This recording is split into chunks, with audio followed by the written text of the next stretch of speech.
Yorana et bienvenue dans Manava. Aujourd'hui, nous accueillons des acteurs du milieu agricole en Polynésie et avec eux, nous allons essayer de décrypter ce domaine. Moetini Moutam, tu es vice-président de la Chambre d'agriculture et de la pêche lagonaire. Bonjour. Bonjour. Poitilo, Yorana. directrice de l'association Biofetia. Bonjour Poiti. Yorana. Et Philippe Yanas, je l'ai bien dit, Yorana, directeur adjoint du lycée agricole de Montréal. c'est ça. Et bien sûr, Janice Chan, bonjour Janice, Bonjour Stéphane. qui nous parle de la place de l'agriculture en Polynésie.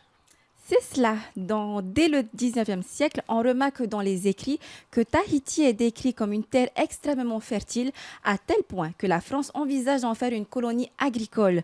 En effet, les voyageurs rapportent que les Polynésiens se nourrissent de produits de la terre sans vraiment beaucoup de travail en fait, car tout pousse de manière naturelle. Peut-être déjà le début du bio. Enfin, en tout cas, on rapporte que ce sont les missionnaires anglais qui ont appris les techniques agricoles européennes à la population tahitienne. Copra, vanille, maïs, tabac étaient entre autres les produits que les Européens tentèrent de produire et d'exporter depuis la Polynésie. Cependant, le manque d'espace, l'impossibilité d'accéder au foncier local a mis fin aux espérances européennes et les Polynésiens ont pu reprendre justement leur culture. L'agriculture a constitué pendant de nombreuses années la base de l'activité économique polynésienne, mais l'ouverture à l'international via les bateaux, les avions font changer en tout cas nos habitudes alimentaires. Et cela s'est traduit par le désintéressement massif sur l'activité agricole, puisqu'elle devenait moins rémunératrice. Les traditions ont peu à peu disparu avec la modernité, mais on note qu'au cours des années 60-70, les pouvoirs publics ont essayé de récupérer des produits traditionnels par des mesures de soutien et des améliorations techniques comme les patates douces à Tubuai ou les ananas à Moorea. Aujourd'hui, la Polynésie cultive des produits locaux, comme le taro, le pota, le uru, la vanille ou encore le lychee, mais les quantités et la diversité des produits ne semblent pas être suffisants pour être en autonomie et nos besoins en importation restent importants. Première question, Moetini, est-ce que d'anciennes cultures ont été remises au goût du jour? Yorana. Alors, tous ces plants comme le taro, le taroua, la banane, ce sont des plants qui ont toujours existé, qui ont été depuis nos ancêtres jusqu'à aujourd'hui, continuent toujours à être plantés par les agriculteurs. Cependant, tu l'as bien dit, la production a beaucoup diminué, dû parce que aujourd'hui on se rend compte qu'il y a, comparé il y a 20 ans, il y a moins d'agriculteurs, il y a plus d'anciens agriculteurs, moins de jeunes, et les superficies ont beaucoup plus diminué. Est-ce que tu peux nous définir les missions du CAPL? La mission de la mission de la CAPL est de promouvoir, premièrement, les agriculteurs. Être proche des agriculteurs, les accompagner dans la production, les pousser à produire plus et produire mieux. Je prends l'exemple du taro. Aujourd'hui, on plante beaucoup de taro, mais pas assez. Pourquoi? On a l'habitude de manger du taro le dimanche avec nos mathéti. Maintenant, ce que la Chambre veut faire, c'est de mettre du taro dans les cuisines centrales. Du taro à la place de la pomme de terre. La pomme de terre, on fait importer 200 tonnes de pommes de terre par mois. Donc nous, on produit que peut-être 20 à 30 tonnes de taro par mois. On est loin encore des objectifs. Cependant, la transformation, et puis les gens, ils veulent plus éplucher le taro. Ils aiment bien le taro qui est déjà épluché, ou sinon la purée de patates qui est juste à mettre... Les habitudes de consommation ont changé. C'est ça, les habitudes de consommation ont changé. Et on doit s'orienter vers ça et produire des produits locaux pour l'objectif diminuer justement l'importation. Donc ce qui me permet de poser la question à Philippe, puisqu'il y a un rapport direct. Comment ça fonctionne un lycée agricole? Question faussement simple. Oui, faussement simple, parce que en fait, c'est assez complexe. On est à la fois un lycée, mais on est également une exploitation agricole, avec des personnels qui travaillent de droit privé, puisqu'on doit démontrer qu'une exploitation est rentable. Et puis, on a également un centre de formation pour adultes, puisqu'il y a aussi de plus en plus de gens qui ont commencé un parcours professionnel et qui, à un moment de leur vie, ont décidé de se réorienter vers l'agriculture. Donc vous faites de la reconversion? On fait ça aussi, mais bien sûr avec la formation initiale pour s'occuper des jeunes en priorité. Donc toujours en prenant en amont aussi les besoins actuels, les envies, les motivations et vous adapter aux demandes. Oui, et puis surtout aux besoins aussi du territoire. C'est-à-dire que En fait, vous savez, dans l'enseignement agricole, les choses ont quand même bien évolué. Avant, on ne formait vraiment que des producteurs. Mais aujourd'hui, d'autres secteurs sont intéressants et on doit les développer. C'est tout ce qui va être autour de la transformation, tout ce qui va être autour de la distribution, de la vente, et y compris même des services. Les travaux paysagers, l'accueil tourisme, le service aux personnes. En fait, les jeunes qu'on forme, ce sont des futurs professionnels de l'agriculture ou autres, mais ce sont surtout les futurs acteurs du territoire. Oui, c'est un biais, c'est une façon aussi d'aborder les choses. Poiti, je vais me tourner vers toi. Quelle est la définition du label bio en Polynésie ? Alors, en Polynésie française, il y a un label bio qui s'appelle le label Bio Pacifica qui a été reconnu par le pays. Et en fait, pour délivrer ce label, on s'appuie sur une norme de référence qui est la norme océanienne d'agriculture biologique. Et en fait, cette norme, elle va décrire toutes les règles qu'il faut respecter pour pouvoir avoir le label bio. La règle que tout le monde connaît, c'est interdit d'utiliser des produits chimiques de synthèse. Mais on va aussi regarder autre chose dans le FAAPU. On va regarder s'il y a de la biodiversité, comment l'eau elle est gérée sur l'exploitation, s'il y a des animaux, on va faire attention au respect du bien-être animal. Voilà, il y a plusieurs critères au fait qu'il faut respecter pour pouvoir avoir ce label Bio Pacifica. C'est une démarche de l'agriculteur ou c'est vous qui allez vers eux ? Alors, c'est une démarche de l'agriculteur. Il doit avoir trouvé un intérêt à valoriser ses produits en bio. Donc, il vient, il se rapproche de l'association et nous, on lui explique, on l'accompagne au fait tout au long de la démarche pour qu'il puisse avoir le label à la fin. Voilà. Philippe, il y a une volonté d'aller vers le bio en Polynésie ? Tout à fait. Et d'ailleurs, Biofetia est un partenaire privilégié du lycée. Là, il faut savoir que sur l'exploitation, à part la production d'ananas, parce que c'est le problème de l'enherbement qui est problématique, mais sinon, toute la production, maintenant, nous sommes en conversion bio. Nous allons maintenant être en biolo. Principe de conversion en bio, ça dure combien de temps ? Ça se fait comment ? Alors, quand une exploitation agricole était en conventionnel, on dit, c'est-à-dire elle utilisait des produits chimiques, typiquement, et ben on va compter 3 ans à partir du moment où elle a arrêté d'utiliser, qu'elle respecte les règles du bio.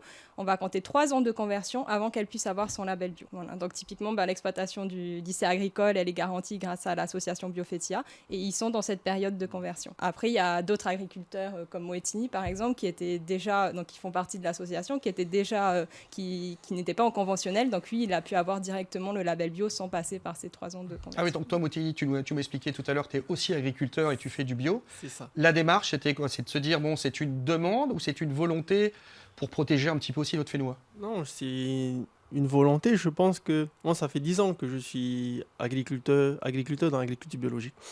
Et il y a 10 ans de cela, pas vous cacher, il n'y a pas beaucoup d'agriculteurs qui étaient pour le bio, qui disaient ouais, le bio, bon, on produisait, puis on voyait ensuite ce qu'on pouvait faire. C'est ça. Pour synthétiser.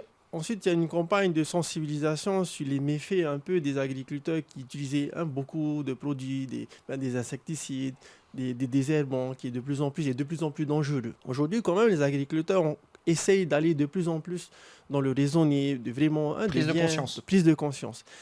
Ce qui est bien dans le bio, c'est un peu un retour aux sources de nos anciens qui n'utilisaient pas du tout de désherbants, qui plantaient à l'ancienne, qui cultivaient la terre, le sol, en prenant les feuilles. Comme moi, dans mon FAAPU, je récupère les feuilles que j'ai, je fais du compost. J'ai des animaux que je composte, que je redonne à mes plantes. Et c'est toute cette tradition-là, à l'ancienne, avec l'association, qu'on remet en place, qu'on remet pour les jeunes et même pour les anciens, pour nourrir notre population. Ce qui est un peu le principe de biodynamie. Oui, alors la biodynamie, c'est encore quelque chose de différent. Voilà. Je ne suis pas spécialiste en biodynamie, mais c'est par rapport à la Lune, je crois. Oui, en l'occurrence, on est sur les montées de Lune, les cycles lunaires. Dans la même famille de pratiques agricoles. Mais l'agriculture biologique est bien encadrée par des règles, donc il y a vraiment une garantie pour le consommateur derrière. C'est très important de le dire. C'est ça, parce qu'on vient vérifier chaque année, on procède à une inspection sur les différents FAAPU pour vérifier que l'agriculteur respecte les règles. Voilà, c'est pas juste des belles paroles en l'air. Ouais, mais c'est du concret, ça c'est bien de le dire. Philippe, les jeunes gens que tu accueilles au sein du lycée agricole ont déjà cette démarche, ils sont conscients de ça, ils arrivent peut-être avec une conscience écologique ? Pas toujours, c'est vrai, mais on est là pour leur apprendre justement à produire autrement, parce qu'aujourd'hui ça devient vraiment une nécessité. Et ça commence déjà par la consommation déjà des légumes qu'on a au réfectoire, leur apprendre à bien manger, la qualité. Voilà. Et bon, c'est un apprentissage qui se fait progressivement, mais les jeunes adhèrent quand même. Et remettre les choses en place, c'est-à-dire consommer les légumes au moment où ils doivent être produits et pas à n'importe quel moment. Tout à fait. ce qui peut être une plaie aussi. Alors, un peu moins ici, parce qu'on a la chance d'avoir un climat qui nous permet beaucoup de choses, mais on a aussi des notions de saison, donc peut-être leur réapprendre ça. C'est ça. Ah oui, effectivement. Et cette année, à la foire agricole, la Chambre d'agriculture, pour mettre en avant nos produits locaux, il n'y aura pas de vente de coca, pas de vente de boissons sucrées, il n'y aura que des jus, de la citronnade et de l'eau. Pour la nourriture, on va pas de frites non plus, pommes de terre. Il faudra faire des patates douces à la place. Et c'est ça qu'on va mettre. Vous avez mis un cahier des charges qui est bien Oui, orienté sur les ça. produits locaux, le savoir-faire local. Pendant la foire agricole, il y a un cahier des charges qui est fixé avec les restaurateurs, même avec ceux qui vont faire de l'alimentation. Le but, c'est pas de dire ne mangez pas du tout ça. Non, c'est faire proposer cette une transition. alternative. C'est ça, c'est une transition, c'est une démarche. On le fait un peu aujourd'hui, on le fait là encore dans d'autres interventions. Et petit à petit, peut-être dans les cantines. Donc il faut montrer l'exemple et en espérant que dans les années à venir, la transition va se faire. De toute façon, ça se fait par génération. Les parents doivent expliquer aux enfants. Et les petits qui vont venir à la foire agricole, oui, je vois Poetti qui bouge la tête, mais j'imagine que ce n'est pas facile. Mais les petits, on doit leur faire découvrir ça maintenant. Ah, je pense que l'éducation s'occupe des petits. Pour moi, je pense que tout le monde pense pareil. L'éducation s'occupe dès le plus jeune âge. Et bon, on va voir ça. On va marquer une petite pause et on se retrouve dans un instant.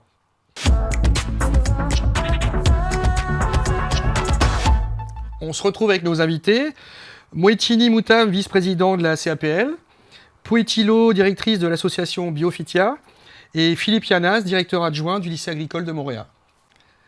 Poetti, une question très simple. Le bio est-il une demande des consommateurs ? Oui, tout à fait, parce qu'on a constaté, comme partout dans le monde, au fait, une prise de conscience des consommateurs qui veulent manger plus sainement pour leur santé et puis protéger l'environnement, protéger le fénois. D'ailleurs, pendant la crise du Covid, c'était intéressant parce qu'on a reçu plein d'appels de consommateurs qui nous demandaient où est-ce qu'on peut se fournir en produits bio.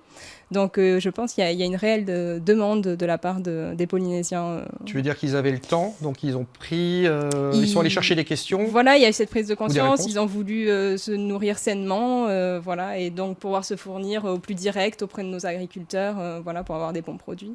Et dans ce cas-là, ils essayent de regarder si vous avez un logo Biophytia et ainsi de suite. Exactement, voilà, la façon de savoir si le produit que vous achetez est bio, c'est de regarder s'il y a le label Biopacifica. On l'a vu sur les écrans tout à l'heure. S'il y a ce label sur les fruits et légumes, vous êtes garanti que le produit a été cultivé en agriculture biologique. Très bien. Voilà. Philippe, une question un peu plus technique. Comment être accepté au lycée agricole ? Est-ce qu'il faut déjà avoir quelques connaissances ou on peut arriver comme ça et se dire « moi j'aimerais devenir agriculteur » ? On peut venir vraiment en étant néophyte, puisque on a plusieurs niveaux de formation. Hein. On a des CAPA, donc ça ce sont pour des jeunes qui vont avoir plutôt l'objectif d'être ouvriers, paysagistes, etc. On a des bacs pro, donc là ce sont des jeunes qui sortent après la troisième, qui choisissent d'aller vers la voie professionnelle. Et puis on a également une voie générale technologique, pour des élèves qui voudront après soit faire un BTS agricole ou soit faire aussi pour une université ou une école d'ingénieurs en métropole. Ils essayent de comprendre et ensuite ils peuvent être orientés ou réorientés. Ah tout à fait. De toute façon, par exemple, une seconde générale, pour nous, c'est une seconde générale comme n'importe quel lycée de l'éducation nationale. Bon, bien sûr, on va les sensibiliser à tout ce qui va être environnement et agriculture, mais on leur laisse le choix, parce que c'est un palier d'orientation. Si un jeune veut repartir après sur un bac général, faire un bac littéraire, il n'y a pas de problème. Voilà. Les options sont ouvertes. Tout à fait. Tout à fait. Jadis, tu vas nous en dire plus sur la réglementation en vigueur concernant les produits bio en Polynésie. C'est cela, Stéphane. Mais d'abord, qu'est-ce qu'un produit bio ? Eh bien, d'après le site de la DAG, c'est-à-dire la Direction de l'Agriculture, c'est un produit contrôlé, donc garanti, issu de l'agriculture biologique. Pour être déclaré bio, ce produit doit être fabriqué en suivant des règles, comme tu le disais, c'est-à-dire en respectant un cahier des charges de la NOAB, c'est-à-dire la norme océanienne d'agriculture biologique. Ce produit bio est aussi reconnaissable, tu le disais aussi, par un logo qui fera apparaître son numéro de certification. À noter également que des contrôles sont effectués chaque année par un organisme qui visitera justement le site de production, mais aussi qui vérifiera les documents enregistrés par l'agriculteur. Il existe 2 types d'organismes agréés pour réaliser ces contrôles. Les systèmes participatifs garantis, donc la SPG, qui va garantir le produit, mais aussi l'organisme certificateur privé qui donc va certifier. Attention, le terme bio est encadré par une réglementation locale qui s'applique aux produits alimentaires agricoles, de l'élevage, de l'aquaculture, transformés ou non, originaires ou importés de la Polynésie française. En tout cas, pour plus d'informations, vous pouvez consulter le site du ministère de l'Agriculture et de l'Alimentation. J'ai une question d'ailleurs pour toi, Poeti. Quelle est justement la production de bio sur le territoire de la Polynésie? Alors, en ce qui concerne l'association Biofetia, en 2021, les producteurs labellisés BioPacifica ont produit 330 tonnes de fruits et légumes. Et au fait, l'association garantit 68 productions, que ce soit de l'élevage, des productions végétales. Voilà, donc c'est des agriculteurs qui sont répartis sur toute la Polynésie française dans les différents archipels. Une question un peu plus pratique. Pourquoi y a-t-il une différence aussi flagrante entre des produits, on va dire, classiques et des produits produits en bio? La différence de prix, oui. Ah, la différence de prix, Moetini peut-être pourra mieux vous expliquer. Oui, la question, à la rigueur, je vous la pose à tous les deux, comme ça. Voilà. C'est une question donc l'agriculture biologique, on n'a pas le droit, par exemple, à avoir recours au désherbant. Donc du coup, ça veut dire qu'est-ce qu'on fait si on n'a pas le produit chimique pour désherber rapidement? On passe du temps à désherber manuellement. Donc ça va être de la main-d'œuvre supplémentaire que les agriculteurs vont devoir rémunérer pour produire leurs légumes. Donc d'où l'ajustement du prix.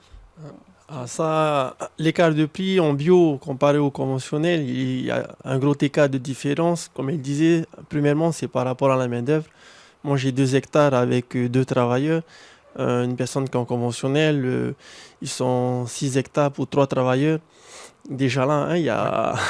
L'échelle n'est pas la même. L'échelle n'est pas la même. Ensuite, par rapport au rendement aussi. Le rendement, exemple, moi je fais de la salade bio.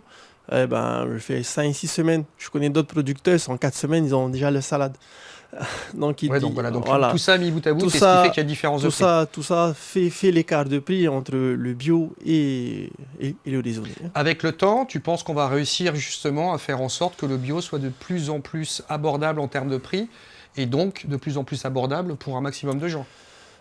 Avoir un bio plus bas que le conventionnel, ce serait l'agriculteur qui va en perdre. C'est l'agriculteur qui va. Donc pour moi, je dirais non, parce que sinon on tape directement sur l'agriculteur, ça veut dire qu'on va faire souffrir l'agriculteur pour qu'il puisse vivre. Alors là, moi je ne suis pas d'accord. Deuxièmement, il faut installer des aides. C'est ça, il faut installer des aides. C'est là où je voulais en venir. Voilà. Allez-y. Aujourd'hui, il y a 2 solutions pour manger bio au moindre coût. Premièrement, là, la Chambre est en train de faire des petits potagers soi-même, faire des kits. Si toi-même, on fait des petites formations dans des jardins pour que les gens puissent planter eux-mêmes le concombre, la tomate bio. Et ça coûte un moins de prix, mais est agréable. Donc déjà là, si on fait ça, même les plus petits qui gagnent à peine le SMIC peuvent se nourrir en légumes bio. Donc vous essayez d'inciter les gens à repartir dans le feu à poux, de refaire leur feu à poux, et pour essayer de les sensibiliser encore plus. C'est ça. Philippe, en termes de bio, est-ce qu'avec l'expérience, le recul, tu penses qu'on va encore progresser? Et je pose la même question, on va pouvoir faire descendre le pourcentage de conventionnel et faire monter le pourcentage de bio? On le souhaite, de toute façon, c'est nécessaire. Comme on l'a dit, il y a quand même aussi un enjeu mondial par rapport à ce problème alimentaire. Bon, moi, et comme on le disait tout à l'heure, c'est vraiment un problème d'éducation. Maintenant, là, il faut sensibiliser les jeunes dès le plus bas âge. C'est tout, ça va être un travail de longue haleine, mais où il y a quand même urgence.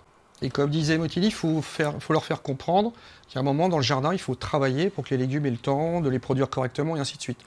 Ça doit être ça aussi, c'est de ne pas utiliser d'intrants chimiques pour gagner du temps. C'est à peu près, j'ai résumé correctement. Oui. On doit prendre le temps aussi. Il est nécessaire, un légume a besoin de temps. Bien sûr, il faut prendre le temps. C'est ça, faut dire. C'est une façon de cultiver complètement différente. Quand on est en conventionnel, on a d'autres réflexes. Et donc, quand on passe vers du bio, il y a une approche différente, une observation plus poussée des cultures pour pouvoir voir s'il y a déjà des ravageurs qui commencent à venir, pouvoir anticiper. Explique les ravageurs, pardon. Alors, les ravageurs, c'est les insectes nuisibles. D'accord. Donc, voilà, les pucerons, tout ce qui va être, tout ce qui va manger la production ou la diminuer.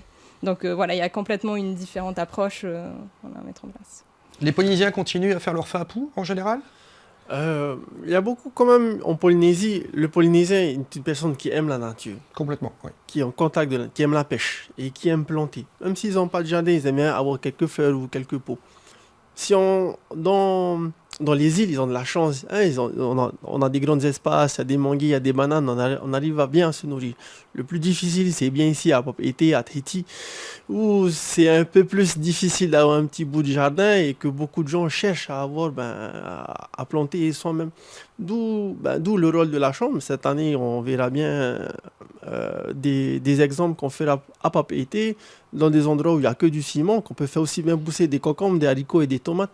Et pour un jardin, il faut juste un plant d'aubergine, 3 plants d'haricots verts, 2 plants de tomates. Et bien ça fait le panier ménager du foyer. Et sur une échelle, à l'échelle de la Polynésie, il y a un problème de foncier. Est-ce que les jeunes agriculteurs peuvent trouver du terrain et peuvent commencer à lancer l'exploitation? C'est là où l'école agricole est très importante. Pour moi, un jeune qui veut se lancer dans l'agriculture, moi j'aime bien quand ils vont d'abord à l'école au Bunho. Parce que tu apprends la base. Moi aussi, je suis passé à cette école-là. Tu apprends la base, comment la plante pousse, pour essayer de comprendre. Et après, on fait une demande au pays pour avoir donc c'est une demande qui est faite au pays et le pays voit s'il peut mettre du foncier à disposition? Ça fonctionne comme ça? Oui, chaque année, il y a des terrains qui se libèrent ou des terrains qui se développent. Cependant, à Tahiti, il n'y a pas assez de foncier qui se fait par rapport à la demande. Bon, peut-être, je pense que ce sont les années à venir qu'il faudra réfléchir comment mettre plus de terrain ici à Tahiti. Parce qu'il faut se dire qu'ici, à Tahiti, il y a la moitié de la population qui habite ici. Donc, il y a beaucoup de gens à nourrir. Donc, une des solutions, ça peut être dans les îles ou dans les archipels plus éloignés? Moi, la solution, c'est produire dans les îles. Les îles peuvent fournir Tahiti. Il y a des bateaux tous les jours et il y a du foncier. Donc, je pense qu'on peut régler ce problème de l'importation. En conclusion, c'est un petit peu ce que tu nous disais tout à l'heure. Vous avez aussi incité les jeunes ou les agriculteurs à relancer ou à lancer des productions de légumes qu'on importe et pour les produire localement. Ah oui. L'objectif de la Chambre, depuis qu'on est à la Chambre, c'est de réduire au maximum l'importation. On importe, si je ne me trompe pas, sur 100%, on importe 30% est local, 70% est importé. Et on a encore beaucoup de travail. L'objectif de la Chambre, c'est qu'on réduit au maximum l'importation et qu'on produit localement. Pourquoi produire localement? Parce que quand j'achète ma carotte à Tupoué, mon argent retourne pour l'agriculteur de Tupoué. Quand j'achète ma carotte de Nouvelle-Zélande, mon brocoli, cet argent retourne pour l'agriculteur de Nouvelle-Zélande. Alors, c'est ça l'objectif de demain. C'est que plus on achètera localement, plus l'argent restera pour l'agriculteur de la Polynésie. Poeti, l'ambition de Biophytia, ça serait que toute la production locale soit en bio? Oui, tout ce serait un peu prétentieux, mais en tout cas, on s'aligne avec l'objectif du pays dans son schéma directeur de l'agriculture qui a pour objectif d'atteindre 25% au moins de la production locale en bio. En combien de temps? Donc, alors c'est sur 5 ans, le schéma directeur, donc on se fixe déjà cet objectif, mais oui, l'idéal, ce serait que tout le monde passe en bio. Bon, déjà, c'est un objectif, c'est une bonne chose. Et on est soutenu, donc ça devrait avancer. Philippe, est-ce qu'il y a de nouvelles filières qui ont été prévues pour être ouvertes prochainement? Oui. Et alors lesquelles? Mais qui sont pas en lien direct avec la production. Mais c'est vrai que le projet du lycée maintenant, c'est d'étoffer un peu la carte de formation au niveau des formations des techniciens supérieurs. Et l'objectif pour 2024, c'est un nouveau BTS, mais qui sera développement, animation des territoires ruraux. Donc, c'est un peu particulier. C'est d'ailleurs le seul BTS de l'enseignement agricole où on n'a pas d'agronomie, mais où on va former des développeurs, des porteurs de projets qui seront au service du territoire. Donc, avec des nous le souhaitons, avec des employeurs qui soient bien sûr les collectivités territoriales, mais aussi des associations, ou même des entreprises privées. Et des projets qui vont consister vraiment à développer chaque île, mais à dimension humaine et dans le respect de l'environnement. Donc ça peut être des projets d'insertion sociale, professionnelle, mais également liés à un événement artistique, culturel. Ça peut être lié à un événement écologique, voilà, sportif. Bon, bah, très bien. Voilà. Je vous remercie pour votre présence. Je vous remercie de nous avoir éclairé sur un sujet qui est très vaste, hein. Vous voyez, on a du mal à rester sur quelques petites questions. Janice, quel est le programme TV de ce soir sur TNTV? Alors ce soir, retrouvez sur TNTV à 19h votre ciné-nuit qui vous emmène sur la célèbre Walk of Fame pour la promenade de la gloire, mais aussi à 19h20, votre soirée cinéma en famille avec Dwayne Johnson avec le film Skyscraper. Et à 21h05, retrouvez votre série Legend of Tomorrow avec la saison 3, 2 épisodes. Merci Janice. Bon après-midi sur TNTV et à demain.